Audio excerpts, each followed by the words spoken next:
Now, before we get too far, we all know what happened in 2018, right?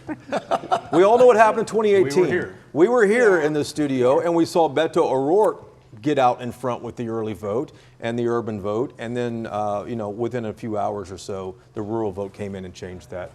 Kimmy, what's your first reaction to that? Yeah, the political scientist is here to tell you none of this matters until you see where those votes are coming from. Sure. What percentage is mail-in, especially because we have such a high count.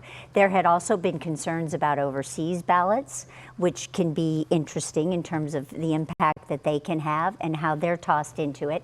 And don't forget that there's this huge distinction between rural versus urban divide, and who is able to get their ballots in more quickly and get them counted and locked over to be set to sleep. Yeah, and when we were preparing for this, Bud, too, I know you're probably on deadline here, but Bud's tapping away here on the keyboard. But when we were preparing for this, we did have this conversation about this is what we experienced in 20. We know that about 9 o'clock it'll all change. That all urban votes come in, and we'll see this some in the presidential race too. The urban votes in a state like North Carolina will come in, and then the rural votes will come in, and they'll go the other way. We'll be prepared now. We won't.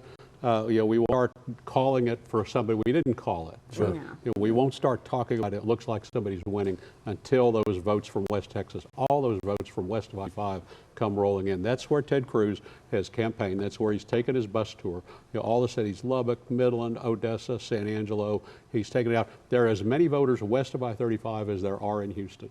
He needs to win all those votes west of I-35 to match a Democrat. And he likely will, because that's the GOP stronghold there too.